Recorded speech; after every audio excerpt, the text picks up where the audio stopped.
ഏഷ്യയിലെ ഏറ്റവും നല്ല ഐമാക്സിൽ ഒരെണ്ണം. അതുകൂടാതെ സ്ക്രീൻ എക്സ്, 4DX പിന്നെ ഹോളിവുഡ് സിനിമകൾ ഒരുപാട് ഇറങ്ങിയിരിക്കുന്ന സമ്മർ ടൈം.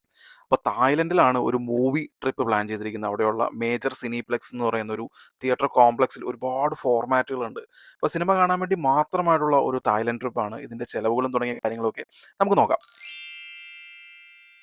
അങ്ങനെ ബാങ്കോക്ക് ലാൻഡ് ചെയ്തു. എമിഗ്രേഷനൊക്കെ വളരെ ഈസി ആയിരുന്നു, ഒട്ടും തിരക്കും കാര്യങ്ങളൊന്നുമില്ല. നല്ല സിസ്റ്റമാറ്റിക്കായിട്ട് തന്നെ കാര്യങ്ങളൊക്കെ കഴിഞ്ഞു. അപ്പോൾ ഇവിടുത്തെ എല്ലാ എയർപോർട്ടും പോലെ ഇവിടുത്തെ റേറ്റ് എന്ന് പറയുന്നത് 33 കിട്ടുന്നതിന് പകരം 29. നമുക്ക് പുറത്തു പോയി മാറ്റാം, ആണല്ലോ നല്ലത്.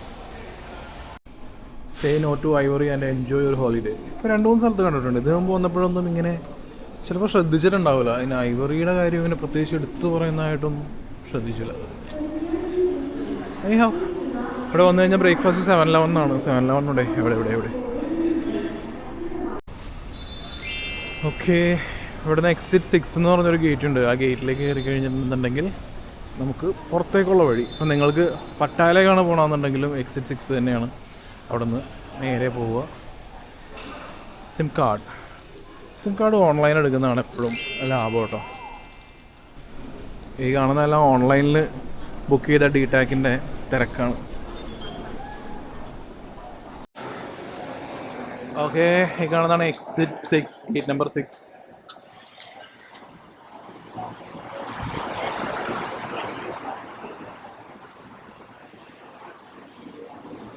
ഗേറ്റ് നമ്പർ 6ൽ നിന്ന് മാറ്റി ഇപ്പോൾ കുറച്ച് 200 മീറ്റർ കൂടെ അങ്ങോട്ടേ നടക്കണം എന്നാണ് പറയുന്നത്. A1 to A4 ബസ്സുകളെല്ലാം. ഇപ്പോൾ എനിക്ക് തോന്നുന്നു ആ മുമ്പിൽ ഒരു ബസ് നിൽപ്പുണ്ട്, അതാണെന്ന് തോന്നുന്നു. അങ്ങനെയാണെന്നുണ്ടെങ്കിൽ ഗേറ്റ് 3 വഴി അങ്ങ് ഇറങ്ങി ജസ്റ്റ് മുമ്പിലേക്ക് നടന്നാൽ മതിയാവും. കുറച്ച് മാറ്റങ്ങളൊക്കെ ഉണ്ട് ഒരു 6 മാസമായിട്ട്. ഗേറ്റ് നമ്പർ 1 ആണ് ആ കാണുന്നത്. ആ 1 നേരെ പുറത്തേക്ക് ഇറങ്ങുമ്പോൾ ഇതുണ്ടോ, ഇപ്പം ഇങ്ങനെ ഒരു ബസ് സ്റ്റാൻഡ് പോലെ ആക്കിയിട്ടുണ്ട് ഇവിടെ. അതേതായാലും കൊള്ളാം. ഓൾറെഡി അവിടെ ഒരു A1 ബസ് കിടപ്പുണ്ട്. നമുക്ക് കയറേണ്ടത് A3യിലാണ്. നിങ്ങൾക്ക് പട്ടായയിലാണ് പോകുന്നുള്ളെങ്കിൽ ആ കാണുന്ന A1 എന്ന് പറയുന്നത് മോച്ചിറ്റ് മോട്ടോർ വേ ആണ്. ഇതൊരു വലിയ ബസ് സ്റ്റാൻഡാണ്. ആ ബസ് സ്റ്റാൻഡിൽ നമ്മൾ കൊണ്ടുവന്ന് ഇറക്കും. അവിടെ നിന്ന് ഒരു 140 ബാറ്റ് കൊടുത്തു കഴിഞ്ഞാൽ നമുക്ക് പട്ടായയിലേക്കൊരു വോൾവോ AC ബസ് കിട്ടും. സിമ്പിളാണ് പട്ടായയിലേക്ക് പോകാനുള്ളത്. ഇവിടെ വന്നു കഴിഞ്ഞാൽ എല്ലാവരും ടാക്സിയൊക്കെ എടുത്തിട്ടൊക്കെ ഒരുപാട് കാശ് മുടക്കിയിട്ടൊക്കെ പോകുന്നത്. അതുപോലെ സിമ്പിളായിട്ട് പോകാൻ പറ്റുന്നതാണ് പട്ടായ.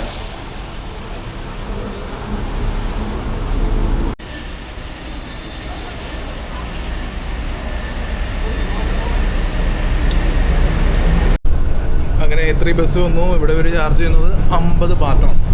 50 ബാറ്റിൽ എനിക്ക് പോകേണ്ട സ്ഥലത്തേക്ക് ഇറങ്ങാം. അത് കഴിഞ്ഞിട്ട് വീണ്ടും ഒരു ബസ് കൂടെ കയറണം എന്ന് തോന്നുന്നല്ല, കയറേണ്ടി വരും. അങ്ങനെ ഏകദേശം ഒരു അരമണിക്കൂർ എടുത്തിട്ട് ഒരു ബസ് സ്റ്റോപ്പിൽ വന്ന് ഇറങ്ങി. ഇനി അടുത്ത ഒരു ബസ്സും കൂടെ വന്ന് കയറണം, 36 നമ്പർ. ഓക്കെ, അപ്പോൾ എയർപോർട്ടിൽ നിന്ന് ഗ്രാബ് എന്ന് പറഞ്ഞ ആപ്പ്, ഗ്രാബാണ് ഇവിടെ ഏറ്റവും ചീപ്പായിട്ടുള്ള ടാക്സി.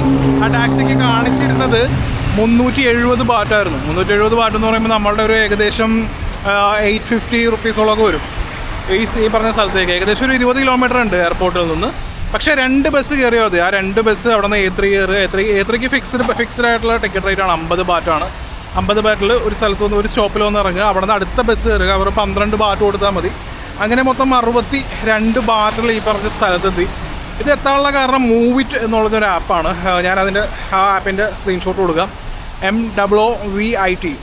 ഈ നിങ്ങൾ ഈ തായ്ലൻഡ്, മലേഷ്യ, സിംഗപ്പൂർ അങ്ങനെയുള്ള സ്ഥലങ്ങളൊക്കെ വരികയാണെന്നുണ്ടെങ്കിൽ മൂവിറ്റ് ആപ്പിൽ നോക്കിക്കഴിഞ്ഞാൽ കറക്റ്റ് ബസ് നമ്പർ, ആ ബസ് കറക്റ്റ് വരുന്ന സമയം, അങ്ങനെ ഒരുപാട് ഗുണമുള്ളൊരു ആപ്പാണ്. അതിന് പെയ്ഡ് വെർഷൻ ഉണ്ട്. നിങ്ങൾക്ക് പറ്റുവാണെന്നുണ്ടെങ്കിൽ സ്ഥിരമായിട്ട് യാത്ര ചെയ്യുന്ന ആളുകളാണെന്നുണ്ടെങ്കിൽ പെയ്ഡ് വെർഷൻ ഉപയോഗിക്കുക. കാരണം പെയ്ഡ് വെർഷനാണ് കൂടുതൽ എഫക്റ്റീവായിട്ട്. കാരണം ആഡും കാര്യങ്ങളൊന്നും ഉണ്ടാവില്ല, അല്ലെങ്കിൽ അഡ്വർടൈസ്മെൻറ്റ് ഇങ്ങനെ വന്നുകൊണ്ടേയിരിക്കും. എല്ലാ ആപ്പും മറ്റേ വേർ ഇസ് മൈ ട്രെയിൻ പോലെ അല്ലല്ലോ. അപ്പോൾ മൂവിറ്റ് എന്ന് പറഞ്ഞാൽ നല്ലൊരു ആപ്പാണ്. ആ ആപ്പ് നോക്കുക. ആപ്പ് നോക്കുകയാണെന്നുണ്ടെങ്കിൽ നമുക്ക് ലോക്കൽ ട്രാൻസ്പോർട്ടേഷനൊക്കെ വളരെ ഈസി ആയിട്ട് ഇപ്പോൾ ഇവിടെ എത്തിപ്പെടാൻ പറ്റിയ ഏറ്റവും ചീപ്പർ ഓപ്ഷനായിരുന്നു ഈ 62 ബാറ്റിൽ ഉള്ളത്. ആ ചീപ്പർ ഓപ്ഷനാണ് എനിക്കിപ്പോൾ കിട്ടിയത്. ഓക്കെ, നമ്മൾ താമസിക്കാൻ പോകുന്ന ഹോസ്റ്റൽ ഇതാണ്, മൊവി ലോഡ്ജ്. ഇവിടെയാണ് അടുത്ത 2 ദിവസം നമ്മൾ താമസിക്കാൻ പോകുന്നത്.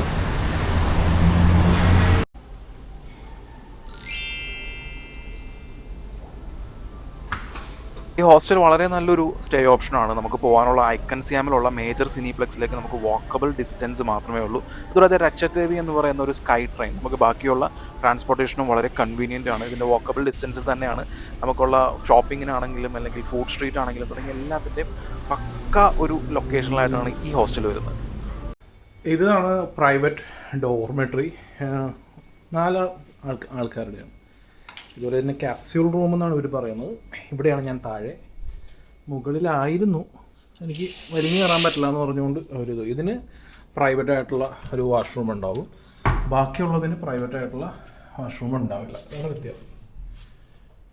കൂൾ. നമ്മളൊരു ദിവസം 1000 രൂപയോളം അടുത്താണ് കൊടുക്കുന്നുള്ളൂ വിത്ത് ബ്രേക്ക്ഫാസ്റ്റ്. അങ്ങനെ വെച്ച് നോക്കുമ്പോൾ നമുക്ക് ലാഭമാണ്. ഹോസ്റ്റലിൽ നിന്ന് ഒരു 10 മിനിറ്റ് നടന്നു കഴിഞ്ഞാൽ നമ്മൾ എത്തുന്നത് ഈ സിയാം പാരഗൺ അല്ലെങ്കിൽ സിയാം സെൻറ്റർ, ഐക്കൺ സിയാം എന്നൊക്കെ പറയുന്ന ഒരുപാട് ഷോപ്പിംഗ് കോംപ്ലക്സുകൾ ഒരുമിച്ചുള്ള ഒരു സ്ഥലത്താണ്. നമ്മൾ ശരിക്കും കണ്ടിരിക്കേണ്ട ഒരു സ്ഥലമാണ്. നിങ്ങൾ ഷോപ്പിങ്ങിനൊക്കെ ആണെന്നുണ്ടെങ്കിൽ അതായത് കുറച്ച് എക്സ്പെൻസീവ് സ്റ്റഫാണ്. ഇവിടെ നിന്ന് ഷോപ്പ് ചെയ്യാനൊന്നും ഞാൻ പറയുന്നില്ല, നമുക്ക് പറ്റിയ വേറെ കുറേ മാർക്കറ്റുകളൊക്കെ ഉണ്ട്.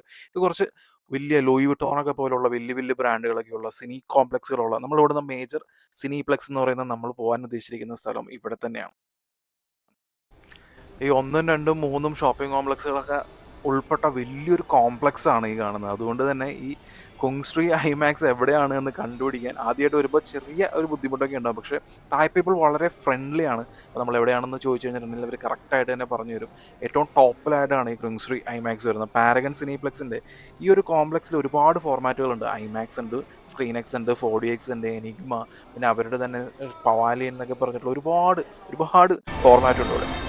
ആക്ച്വലി സൂപ്പർമാൻ്റെ ഇവിടെ ഒരു ഇവൻ്റ് ഇവിടെ കാണുന്നു. ലൈക്ക് ഈ കാണുന്നതുണ്ടോ, ഈ കാണുന്ന ലക്കി ഡ്രോ ആണ്. അപ്പോൾ ഈ ലക്കി ഡ്രോയിൽ നമ്മളുടെ ഇൻസ്റ്റാഗ്രാമിൽ അല്ലെങ്കിൽ ഇവിടെ ഇട്ടേക്ക് പേസ്റ്റ് ചെയ്തിട്ടുണ്ടെങ്കിൽ നമുക്ക് എന്തെങ്കിലുമൊക്കെ ലക്കി ഡ്രോയിലൂടെ കിട്ടും. എനിക്ക് കിട്ടിയതുണ്ടോ സൂപ്പർമാൻ കാണാൻ വേണ്ടി വന്നതാണല്ലോ. ഏതായാലും ഇത് കിട്ടി. ഒരു പാരഗൺ സിനിപ്ലെക്സ്. പക്ഷെ എന്ത് രസമായിട്ടാണല്ലോ ഇവിടുത്തെ. കണ്ടാ ഐമാക്സിൻ്റെ ആ ഒരു വെന്യൂ റെഡിയാക്കി വെച്ചിരിക്കുന്നത്.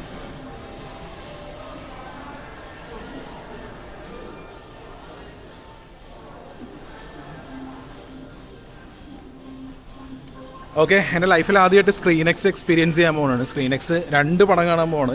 ഇപ്പോൾ കാണാൻ പോകുന്നത് ജുറാസിക് വേൾഡ് ആണ്. അത് കഴിഞ്ഞിട്ടുണ്ടെങ്കിൽ സൂപ്പർമാൻ 2ാമത് കാണാൻ പോകുന്നത് സ്ക്രീനെക്സിലാണ്. ഓക്കെ, ടിക്കറ്റ് എന്തൊക്കെ ഫോർമാറ്റാന്ന് നോക്കിയാൽ ഐമാക്സ്, എനിഗ്മ, 4DX, LED, സ്ക്രീനെക്സ്, ഇതെല്ലാം ഒരു സ്ഥലത്താണ്. വാവ്.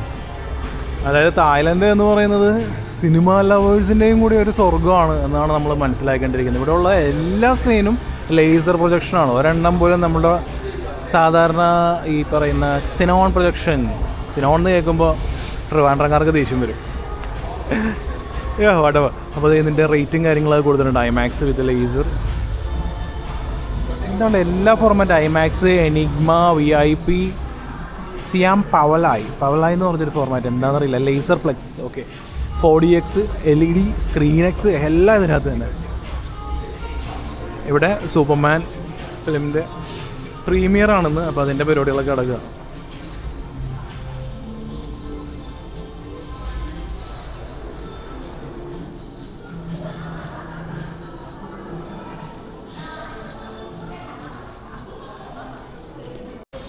സൂപ്പർമാൻ്റെ ബക്കറ്റ് പോപ്കോൺ കണ്ടോ, 320 കൊടുത്തു കഴിഞ്ഞിട്ടുണ്ടെങ്കിൽ ഈ പോപ്കോൺ കിട്ടും. പക്ഷേ ഇതാണ് നൈസ്. സിപ്പർ കണ്ടിട്ട് നല്ല ക്വാളിറ്റി ഉള്ള സാധനമാണ് കേട്ടോ. പക്ഷേ 800 രൂപ ഈ സാധനം മേടിച്ചിട്ട് നമുക്ക് എന്തിനാ. ഇതൊക്കെയാണ് മൂവി കോമ്പോസ്. എന്നാലും ഇവിടെ വന്നുകൊണ്ടൊരു സൂപ്പർമാൻ്റെ ക്യാപ്പ് കിട്ടി. അത് DC യുടെ ഒറിജിനൽ സാധനം വേണ്ട. Only in cinemas, Superman, DC studios. ത്രെഡൊക്കെ നല്ല പൊളി.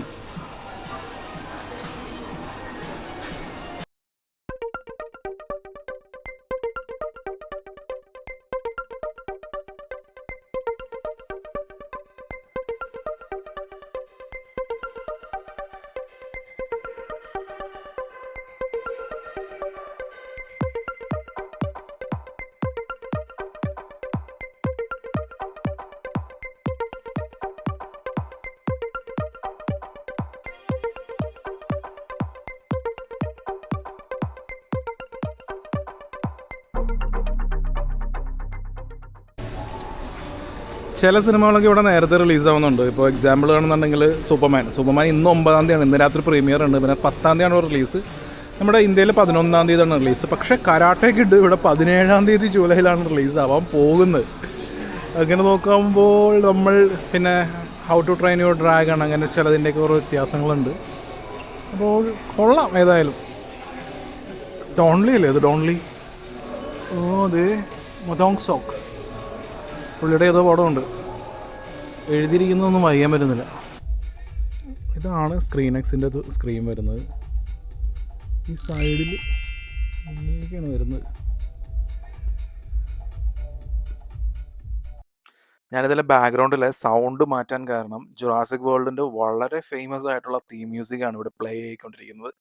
അത് ഇതിനകത്ത് വന്നു കഴിഞ്ഞിട്ടുണ്ടെങ്കിൽ എനിക്ക് ഏതൊക്കെ രീതിയിൽ കോപ്പിറൈറ്റ് അടിച്ചു കിട്ടുമെന്ന് നിങ്ങൾക്ക് ഊഹിക്കാവുന്നതേ ഉള്ളൂ. അതുകൊണ്ടാണ് ഞാൻ സൗണ്ട് മ്യൂട്ടാക്കിയിരിക്കുന്നത്. ഇതാണ് സ്ക്രീൻ എക്സിൻ്റെ സ്ക്രീൻ വരുന്നത്. ഇതിൻ്റെ സൈഡിൽ വരുന്നത്, സെൻറ്ററിൽ വരുന്നത്, ഇതെല്ലാം 4K റെസൊല്യൂഷനിലുള്ളത് തന്നെയാണ്. നിങ്ങൾ മുകളിലേക്ക് നോക്കുകയാണെന്നുണ്ടെങ്കിൽ നിങ്ങൾക്ക് സൈഡിലും പ്രൊജക്ടർ കാണാൻ പറ്റും. അപ്പോൾ ഈ സ്ക്രീൻ എക്സ് എന്ന് പറയുന്നത് നമ്മൾ ഒരു സിനിമ മുഴുവൻ സമയവും സ്ക്രീൻ എക്സിൽ തന്നെ നമുക്ക് കാണാൻ പറ്റും എന്നുള്ള രീതിയിലല്ല. ഈ ജുറാസിക് വേൾഡ് റീബർത്ത് സിനിമ കണ്ടിട്ടുള്ളവരുണ്ടെന്നുണ്ടെങ്കിൽ നിങ്ങൾക്ക് മനസ്സിലാവും. അതിൽ പെർട്ടിക്കുലറായിട്ട് ഒരു 4-5 നല്ല ആക്ഷൻ ബ്ലോക്കുകളുണ്ട്, നല്ല ആക്ഷൻ സീനുകൾ. അപ്പോൾ ആ സീനുകളിൽ മാത്രമാണ് ഇത് സ്ക്രീൻ എക്സ്, അതായത് നമ്മൾ കാണുന്ന മെയിൻ സ്ക്രീനും പിന്നെ റൈറ്റ്, ലെഫ്റ്റ് തുടങ്ങിയ എല്ലായിടത്തേക്കുമായിട്ട് നിറഞ്ഞ് ഇങ്ങനെ നിൽക്കുന്നത്. അതിൻ്റേതായിട്ടുള്ള പ്രത്യേക ഫൂട്ടേജും കാര്യങ്ങളൊക്കെ ഇവരുടെ കയ്യിലുണ്ട്. അങ്ങനെയാണ് ഈ സ്ക്രീൻ എക്സ് എന്നുള്ള രീതി വർക്കാവുന്നത്. നമുക്ക് ആക്ച്വലി ഐമാക്സ് ഒക്കെ പോലെ നമുക്ക് എപ്പോഴും വീണ്ടും വീണ്ടും കാണണമെന്ന് ആ ഒരു ത്വര ഉണ്ടാക്കുന്ന ഒരു ഫോർമാറ്റ് അല്ല. നമുക്ക് ലൈഫിൽ once in a lifetime നമുക്ക് 1-2 പടങ്ങളൊക്കെ കണ്ട് നമുക്ക് എക്സ്പീരിയൻസ് ചെയ്യാം. അതിൽ കൂടുതലൊന്നും എനിക്ക് ഫീൽ ചെയ്തില്ല ഈ screen X.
Experience the next evolution of cinema.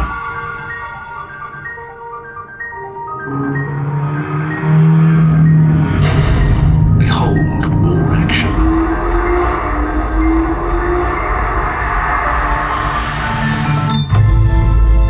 Feel more emotion. Explore more thrills. Experience cinema without limits. ScreenX. കൂട്ടത്തിലെ കൊമ്പൻ നമ്മളിപ്പോൾ കാണാൻ പോകുന്നത് 98.5 ഫീറ്റ് വിഡ്ത്തുള്ള 69 ഫീറ്റ് ഹൈറ്റുള്ള ഒരു വലിയ 1.43:1 ഐമാക്സ് സ്ക്രീനാണ്. അതായത് ഏഷ്യയിലെ one of the best IMAX എന്ന് തന്നെ പറയാം ഇതിനെ. എൻ്റെ ദൈവമേ, അയ്യോ, മുകളിൽ അത്രയും ഇങ്ങോട്ട് താഴെ നിങ്ങൾക്ക് ഇതിൻ്റെ വലിപ്പം മനസ്സിലാവണമെന്നുണ്ടെങ്കിൽ നിങ്ങൾ സീറ്റിലേക്ക് നോക്കിയാൽ മതി. കണ്ടോ, ഇതാണ് എൻ്റെ ദൈവമേ, ഇത്രയും വലിയ സ്ക്രീൻ. ഒന്നോ ഇത് കണ്ട ദേ അത്രയും മോളിൽ നിന്ന് ഇത്രയും ഉണ്ട്. It's A huge screen. ഇങ്ങനത്തെ ഒരെണ്ണം സീറ്റ്സ്. എന്തുകൊണ്ട് ഇത്രയും വലിയ ഹ്യൂജ് സ്ക്രീൻ എന്നുള്ള ചോദ്യത്തിന് ഒറ്റ ഉത്തരമേ ഉള്ളൂ. ഇതൊരു പണ്ട് 70mm പ്രൊജക്ടർ ഉണ്ടായിരുന്ന ഒരു ഐമാക്സ് സ്ക്രീനാണ്. നമ്മൾ ഇൻട്രസ്റ്റലറൊക്കെ ഫിലിം റീലിൽ കാണിച്ച one of the few in Asia. ആ ഒരു ഐമാക്സ് ആണിത്. F1 ആൻഡ് സൂപ്പർമാൻ, ഈ 2 സിനിമകൾ, അതുപോലെ തന്നെ നോളൻ്റെ ഓഡീസിയുടെ ട്രെയിലറും ഇവിടെ കാണാനുള്ള ഭാഗ്യം എനിക്കുണ്ടായി. അപ്പോൾ ഈ എപ്പിസോഡ് ഞാനിവിടെ വെച്ച് നിർത്തുകയാണ്. ഇതിൻ്റെ തുടർച്ചയായി നമുക്ക് വീണ്ടും കാണാം.